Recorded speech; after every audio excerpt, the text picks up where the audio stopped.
Bishop Beely, and we're going to be asking him to take the floor now. Sir, I see you on camera. Good to see you. Good to have you once again. Looking forward to our session. God bless you. Over to you. All right, thank you kindly, Elder Palmer. Everybody hearing, please? Yes, I'm hearing you. All right, wonderful. Kingdom family, bless the name of the Lord our God. It's good to be with you this evening again. Continuing on what we started last week, looking at husband, do you love your wife? And, I said early last week that okay, I'm having one here. Let me go here. I'm missing something here. Just a minute, please.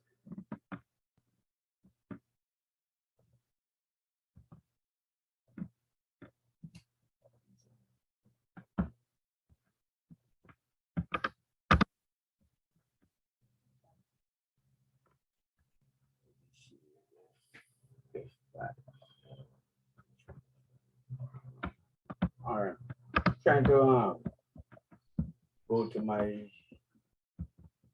slideshow here. Just a minute, please. Fine, good, good. Thank you.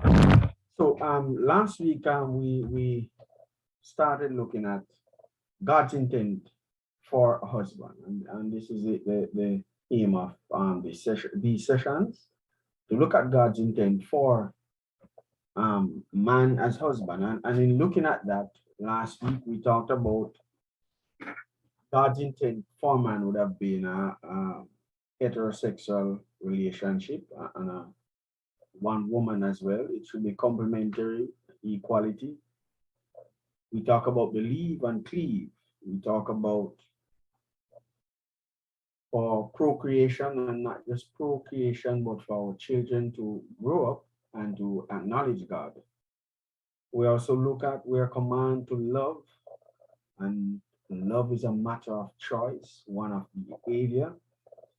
We looked at how Jesus loved the church. And we also looked at what it means to love your wife from a biblical perspective.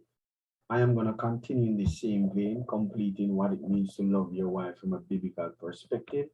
And for this session, we looked at the whole matter of submission as we focus on Ephesians chapters 5. Before we get into it though, I'll show you my resources. God's Ideal Marriage, Richard M. Davidson. We look, no, yes. I think I'm getting this one wrong. Let me go further. Good. This is where I am this week. And I should have said it to you earlier that congratulations to Bishop Dr. C. Everton Thomas and wife, as well as I see Overseer Winifred Williams and Deacon Williams from Georges Valley. They are celebrating their 40th and 42nd wedding anniversary respectively. And I also say congratulations in order for all married couples and those who may be celebrating as well. So going forward for this week, we're going to continue on what does it mean to love your wife from a biblical perspective. My sources, King James Bible, I have a Biblical View of Marriage from Christopher Ash. I have Highly Effective Marriage, Nancy Van Pen. I also have Woman's Desire and the Man's Room, Zachary Garris. I have drawn from these as I put these together. So then, let me finish then what we started last week. Practical examples of loving our wives. And from Ephesians, and again, I just love to read it in our hearing, that wives, we submit ourselves unto our husband as unto the Lord. For the husband is the head of the wife, even as Christ is the head of the church, and he is the savior of the body. Therefore, as the church is subjected unto Christ, so let the wives be to their own husband in everything. Husbands, love your wives, even as Christ also loved the church and gave himself for it. Practical examples. Husband, We love our wife as Christ loved the church. So the husband or the man must lead in love. We must lead in love as is described by the scriptures. Love that leads with will, not by emotion. It is a choice. We lead not with our ego. And somebody described ego as edging out God. We lead in the scriptures, and that we are able to disciple and to mentor in the words, not using the words with craftiness, but rather using the whole counsel of God as we lead. Through protection of our wives, we take responsibility for their well-being. Lead in a spiritual fight. So lead not because we know more, but because it's God's requirement. So leading our family in devotion, and even when, as a wife, when men fail to do this, the wife also is able and have that authority and responsibility to nudge, to press, and to lead in this fight. Through this leadership, we express that kind of love, doing what is best for the person, sacrificially, our wife's well-being. An example of Christian leadership, we find this in Mark chapter 10, 42 to 45. And I just quickly read this in your hearing as well. But Jesus called them to him and said unto them, Ye know that they which are accounted to rule over the Gentiles exercise lordship over them, and their great ones exercise authority upon them.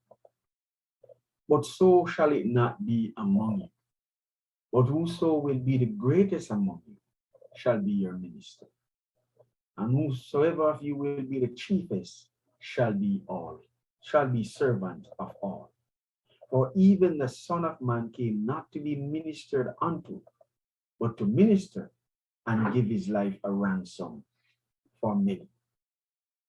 So in a husband relationship and leadership, is not that the husband is seeking a seat at the table, but rather seeking to serve. And we notice that this example that Jesus gave came out of some contention among the disciples, where one was asking, or the mother of what James and John asked, Lord, when you come back, just allow my sons, one to sit on the right, one to sit on the left. And others of the disciples were a little bit upset about it. And Jesus had to point this out to them. Where leadership, Christian leadership is concerned, it is far different from secular leadership, where it is a dog thing we just step on everybody to get to the top. But in the Christian leadership, Jesus Christ said, the greatest among you is going to be the least. You are going to be the servant. So in this relationship, we expose ourselves, we expose our vulnerability. It is one that we make ourselves available to, this kind of leadership. Examples, through provision, having the basic necessity of life. And we want to prioritize our wives. We serve them with the right attitude. We suffer for them, as Romans 5:8 said, even without respect. And if we go to Romans 5, and we're drawn from Jesus, as he said, we have to love our wives as Christ loved the church. I really wonder why Paul had to say this is a mystery. Because in our fleshy desire, matter of fact, let me say Romans 5:8, that scarcely for a righteous man will one even dare to die. And when we were yet sinners, Christ died for us. And for us to emulate this in a relationship with our wives, we might face disrespect. But the word here says, if we're going to love as Christ loved the church, even those who didn't recognize Christ or anything, he died for them. We will still have to love our wife from a biblical perspective. Submit to your wife, submitting ourselves one to another.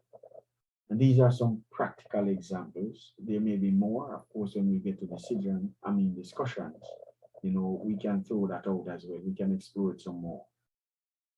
Now, from this word submission, now I want to go over and look at the pattern of Christ with his church. And in looking at this question, we have to begin with the idea of order or arrangement. And that from the Greek, which we get this word, is derived. In the New Testament, then, this concept is applied, Ephesians 1:22, the submission of all things to God and to Christ.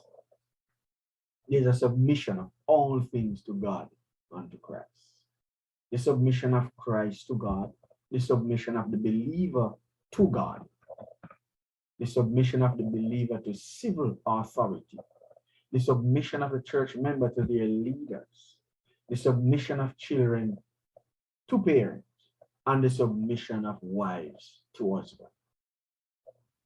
So we have a pattern here where submission is concerned. It is one of order or arrangement, and this is of God, not so much of man. The submission of a wife is to be a voluntary submission, an expression of a godly submission to God. And the leadership of a husband is to be a costly leadership, a pattern on Christ's love for the church. So husbands, sometimes this can be costly, as it cost Jesus Christ. And again, we stress the example, love your wife as Christ loved the church and gave himself for it. Paul said this is a mystery. At its best, the pattern is beautiful and it is life-giving. Of course, we have some downside. The pattern, this pattern, can sometimes be derailed. And it can be derailed by a tyrannical husband, by a wife who failed to be a partner with her husband, but is simply passive, by a rebellious wife, or by a husband who abdicates his responsibility.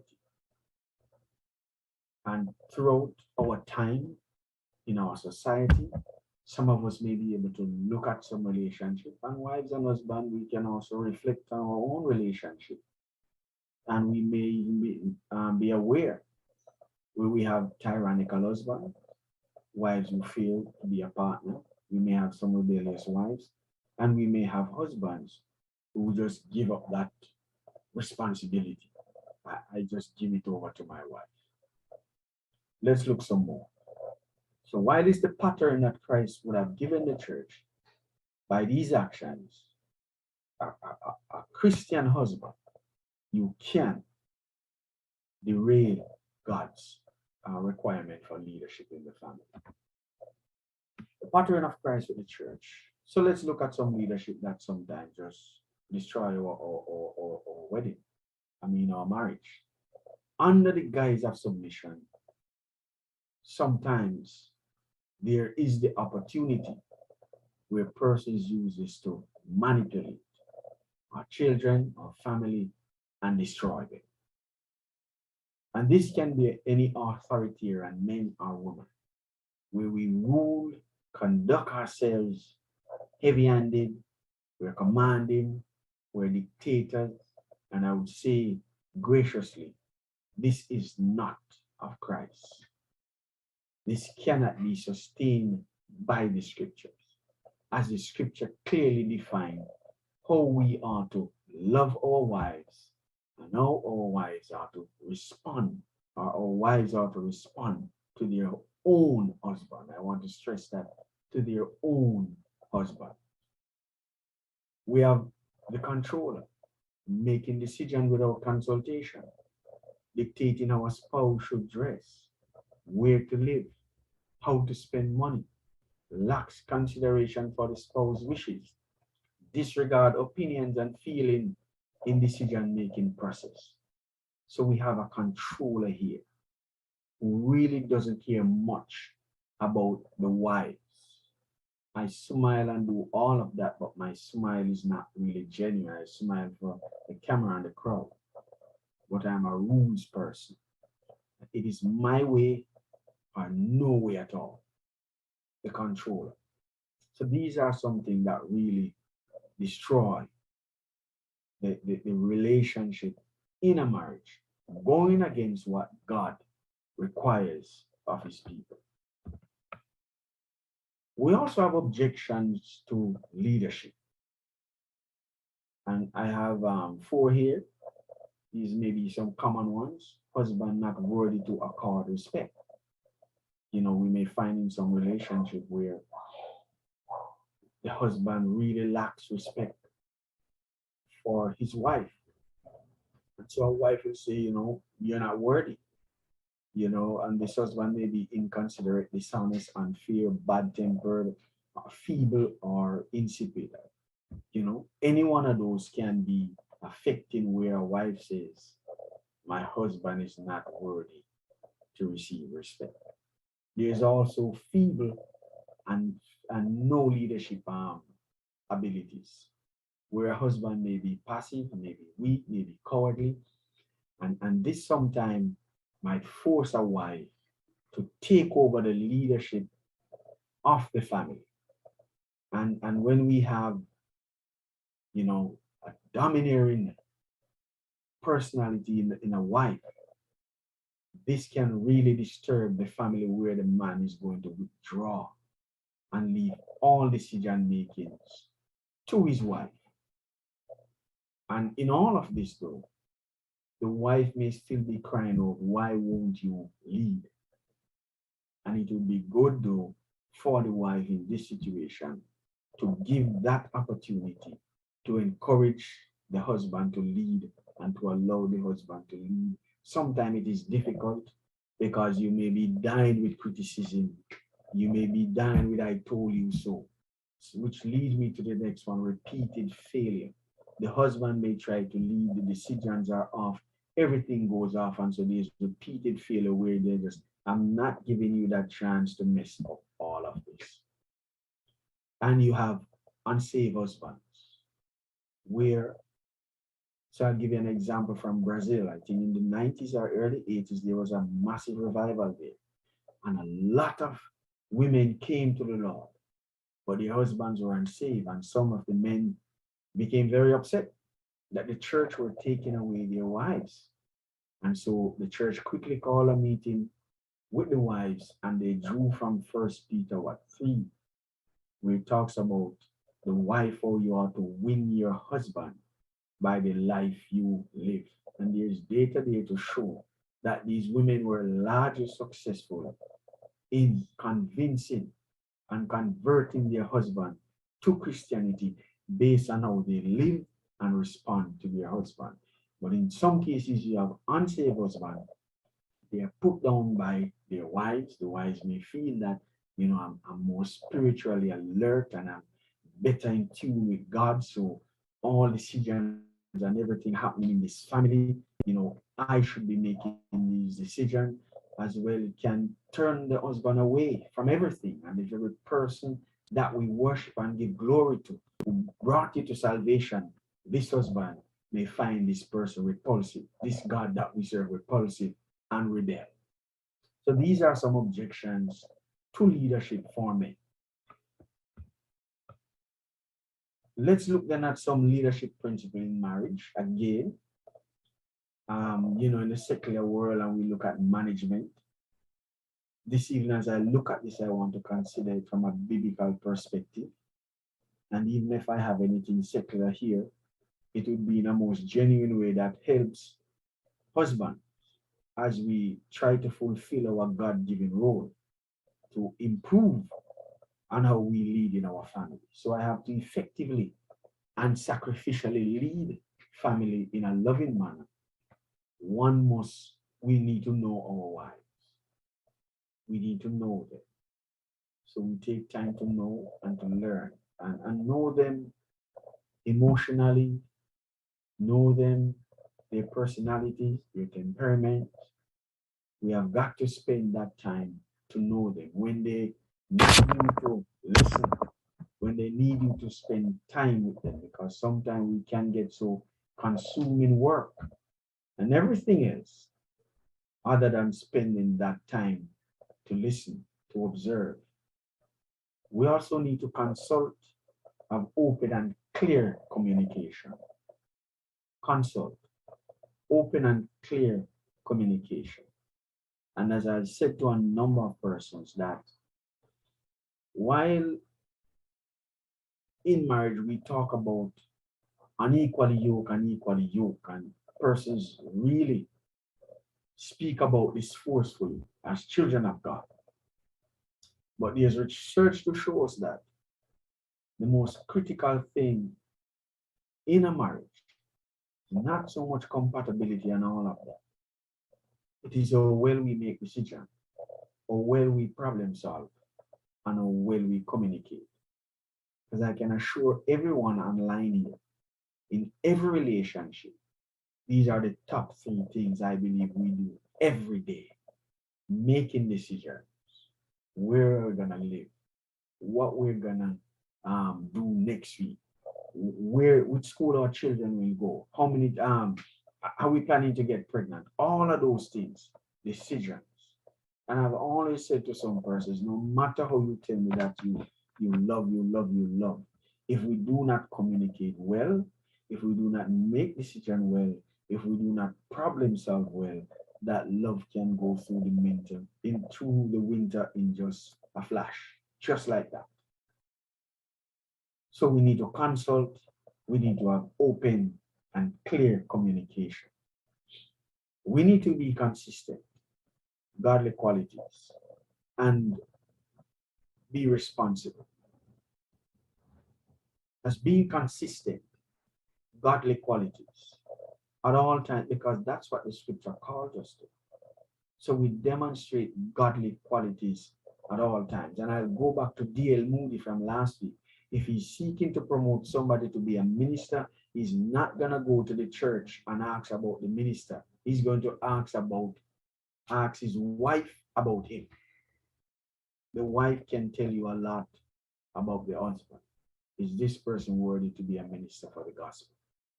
So we want to be consistent and be responsible. Be responsible be responsible for ourselves, for those who we serve. Be responsible almost in anything. And today, it is a big call for everyone in this universe to be responsible. Be responsible for our own action and the things that we need to do.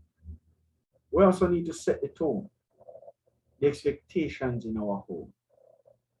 We have that right, that opportunity to set the tone, the environment, the expectation in my home. What will it be like?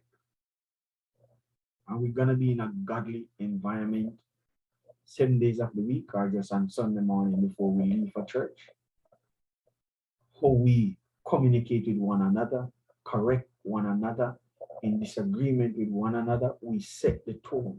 What is expected in my home?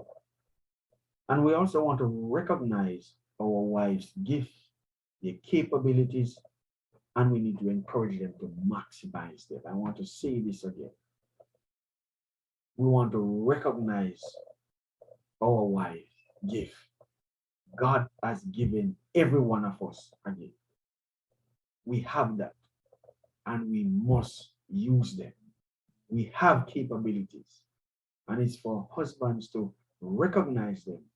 Don't only recognize them, but husbands should also encourage their wives to use them, maximize them in everything that they are doing. Okay, so that's leadership principle in marriage. And so we can move again, and we need to assume our responsibility, and we need to take responsibilities for our action. So there are times when we just miss the mark as husbands. We miss it. And it shouldn't take me up to say bad judgment. My apologies. I am sorry about that. So we take responsibilities for our action. Not only assume them, but take responsibilities for them. And anytime a spouse consciously attempts to exercise control or dominate the other, disregard their opinion, feelings, or coerce to go against their will, the leadership of the family as described by the scripture would have been compromised. It would have been compromised. Okay. So then let's look at the matter of submission. The matter of submission. And so we have, well, last week I gave 4, but I look at these 3 passages explicitly address husband and wives. 1 Corinthians 3:18-19, wives, submit yourself unto your own husband, as it is fit in the Lord. Husbands, love your wives, and be not bitter against them. So this is Paul writing in Colossians. And then we can go to 1 Peter 3:1-7, a different apostle writing about this. Likewise, ye wives, be in subjection to your own husband. And I noticed this word, own husband. Paul said it, Peter said it, that if any obey not in words, they also may without the words be won by the conversation of the wife. And conversation here is not just suggesting our communication, but rather our attitude, how we live, our behavior, our manner and way of life. And likewise, ye husbands, dwell with them according to knowledge, giving honor unto your wife as unto the weaker vessel, and as being heirs together of the grace of life, that your prayers be not hindered. So the consequences there for husbands. The last one from Ephesians, and I wanted also again look at this and hear this in your the reading in our hearing. Wives, submit yourself unto your own husbands, as unto the Lord. This is Paul writing again. For the husband is the head of the wife, even as Christ is the head of the church, and he is the Savior of the body. Therefore, as the church is subjected unto Christ, so let the wives be to their own husband in everything. Husbands, love your wife, even as Christ loved the church and gave himself for it, that he might sanctify and cleanse it with the washing of water by word, that he may present it to himself a glorious church, not having spots or wrinkle or any such thing, but that it should be holy and without blemish. So ought men to love their wives as their own bodies. He that loveth his wife loveth himself. For no man ever yet hated his own flesh, but nourisheth and cherisheth it, even as the Lord the church. For this cause shall a man leave his father and mother, and become joined unto his wife, and they two shall be one flesh. This is a great mystery, but I speak concerning Christ and the church. Nevertheless, let every one of you in particular so love his wife, even as himself, and the wife sees that she reverence or respect her husband. Verse 31, again we see that thread from Genesis chapter 3, that a man should leave his mother and father, cleave to his wife, the two shall become one flesh. So these are 3 that we have looked over. Let's look at the matter of submission. Who is in charge? So from these texts, husbands are to exercise a role of self-sacrificial leadership, and wives a posture of godly submission to their husband. Such a pattern is widely decried and dismissed in much contemporary culture and in some of our churches. And I say it again. In our culture, contemporary, it is dismissed. This pattern of submission is dismissed, even by some churches.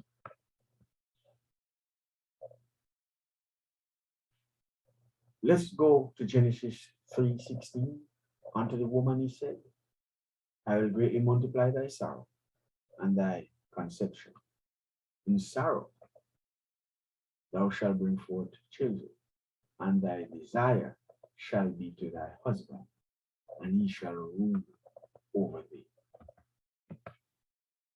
Thy desire shall be to thy husband, and he shall rule over thee. Now, there are many views regarding this verse. I've stated earlier, a physical desire strong enough to compensate for the pain of childbirth. That's one view. A second view, her natural desire to submit to her husband's leadership. And a third view, possible, a desire against her husband in not willing to submit to him because of her fallen and sinful nature. These are some views when persons look at it and try to interpret and to see this, that thy desire shall be to your husband and he shall rule over you. Let's look some more at this. Which interpretation of Genesis 3:16 we adopt will not have a significant impact on our understanding of marital hierarchy and gender roles. The creation account teaches hierarchy prior to the fall. And last week I remember this question coming up. Why is there an hierarchy? I remember saying hierarchy here doesn't suggest one of, did I say again, it is one of value, but rather one of order. So here the creation account teaches hierarchy before the fall. So it's not as a result of the fall we have this. Adam was created first. Adam had a proactive role. Adam had a teaching role. Adam represented the human race in the garden, not Eve. We can go further, and here I'm taking from Zachary Galsh as he look at Genesis 3:16. Regardless of how we understand Genesis 3:16, the point still stands that the fall introduced frustration into the marriage relationship.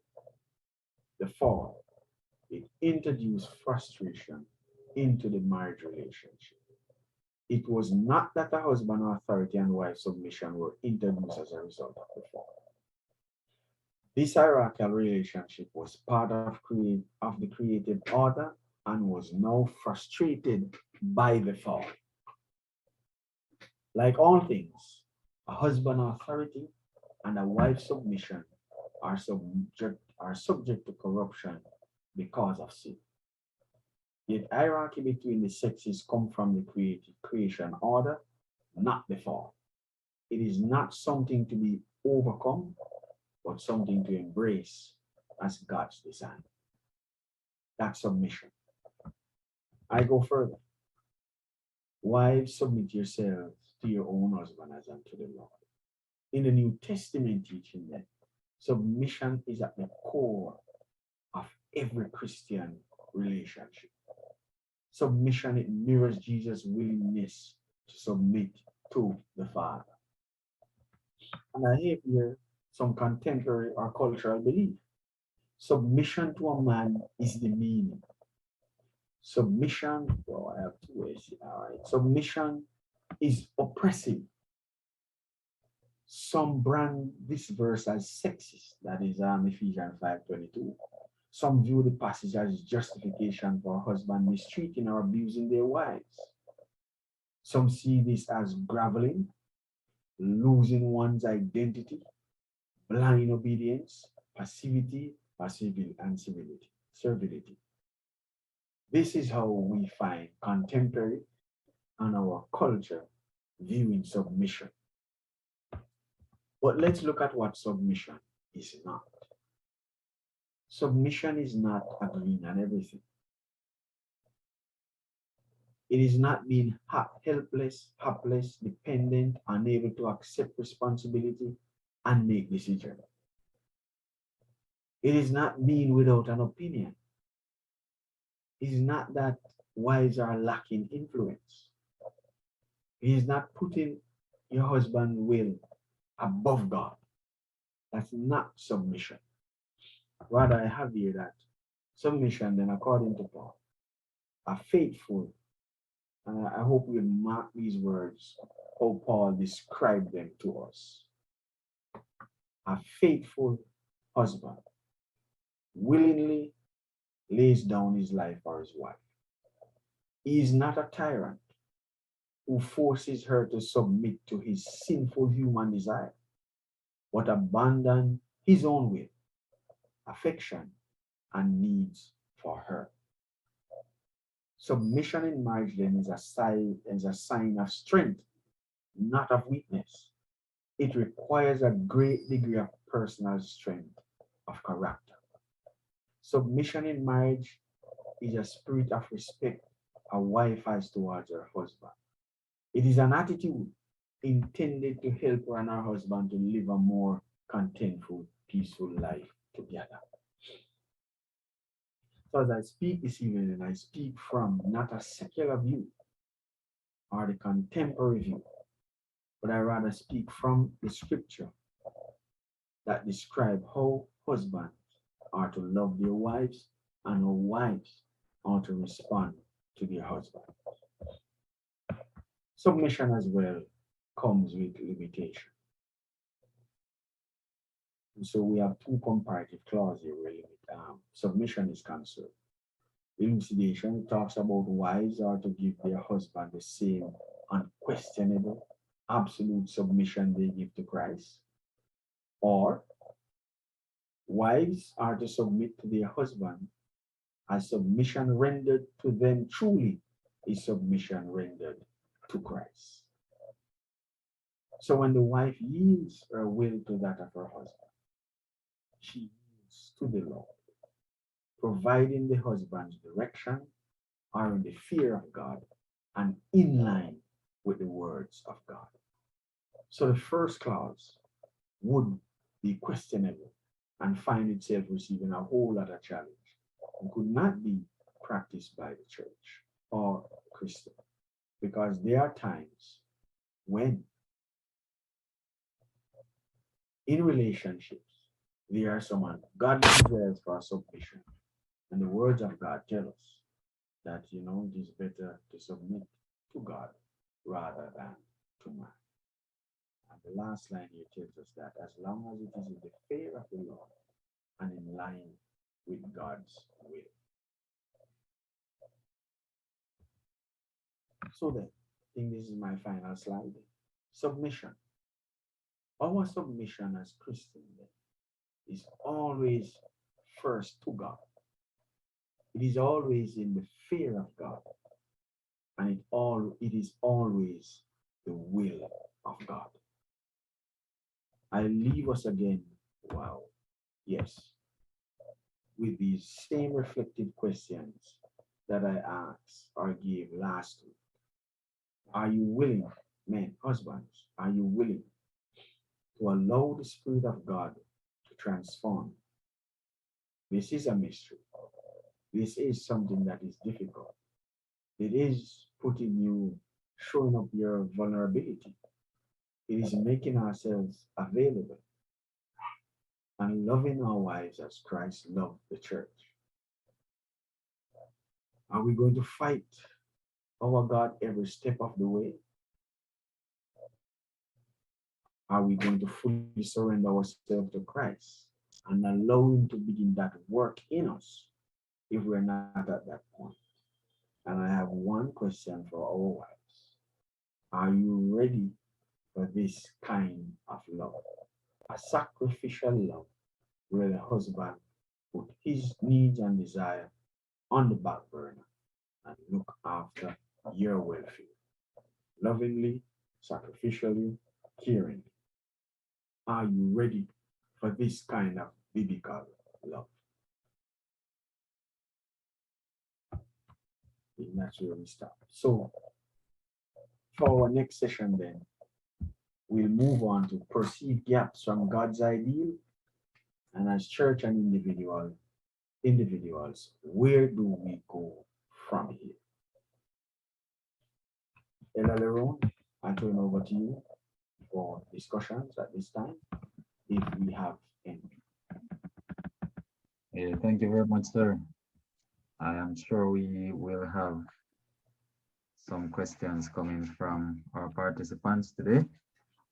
And I just want to say thank you for your presentation. I did take some notes myself, and may have one or two questions, but I'll open the floor at this time. If you have any questions from the presentation, you may raise your hand so we can acknowledge you and allow you to ask a question. So looking forward to hear questions from the presentation that was made just now. I'm not seeing any hands. All right, I see a hand going up. Sister June, I'll allow you to unmute and ask your question. Okay. Yeah.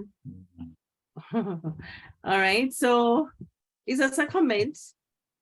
I just want to, I know I'm kind of a little fired up with this topic because it is our next topic in our new converts class. Oh. So, but I was just making an observation here that the husband should recognize that it's a requirement of the men to love their wives, but that the wives should respect their husbands. Now that not that she shouldn't love her husband, but what is required of her is really to respect him. Right, Bishop?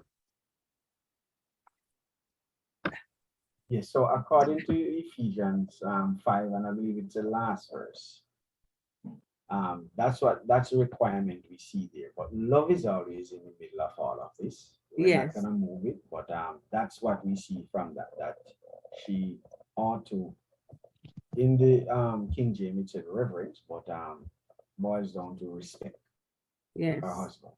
Yes. Yeah. Thank you. Right, we're taking more questions. Anybody else? I'm not seeing any more hand. So seem to be Bishop, clear this week. I think we were clear last week, but I guess that's what was said. So I think you had mentioned some things here about along the lines of, even men, if they are not taking the lead, that the wife should allow the men to lead. So I just wanted to expound on that a bit more, and to how much leverage should the wives give the men in this area, in leading, one time, two time not happening, and should they just take charge, which happens a lot of the times. I don't know if you can expound on that a bit more. Okay, all right. So so the scripture clearly tells us that we ought to have that leadership position in our family. I'm talking in the Christian family now. In our relationship, a matter of fact, it says in everything. The husband should be doing that. Though this doesn't mean that the husband have all the knowledge and everything. And sometimes we find situations where women are leading in a relationship. You might have a domineering woman or a wife. And all of this comes out of how we were brought up in our own family or individual family. So as well as you might find that lady as a domineering one who's looking somebody reserved to complement her in her relationship. So that's it. In this kind of relationship, for peace in the home, you might find a man who grew up in a home where daddy just allow everything to go on and allow mommy to have her own way and all of that. So the man might think, well, this is how I should manage my own relationship. And it may be that you have this male who really have positions at work as a manager and does very well. But in the home, it's a different thing. And that may be as a result of how he was brought up, what he saw in his home, or if he didn't have grew up in a marital relationship, maybe just this person. How do we bridge this gap? I'll give some suggestion, but if persons are experiencing that, my recommendation will always be, to seek godly counselors on this so that persons can work through, because it's gonna bring frustration, it's gonna bring a level of, well, as a Christian, and we hear this over and over, I should be doing that. And sometimes I always say to persons that I feel that men are the most gentle creatures on earth. I always say that. I think they're not confrontational. If they're doing something and you come and try to take it over, they just graciously go on the back burner. The only time they might get aggressive and want to get at you, you back them in a corner and you're trying to put them down, then the only thing they know is to fight their way out. And sometimes in our homes, for peace, for calmness in the home, man might just pull back. And so it would be something good for any wives, if where this is happening, to recognize this and begin to at least encourage the husband to take some leadership, bit by bit, piece by piece, as they go along. And it may be difficult if the man is not that kind of person who wants to. You just abdicate your responsibility.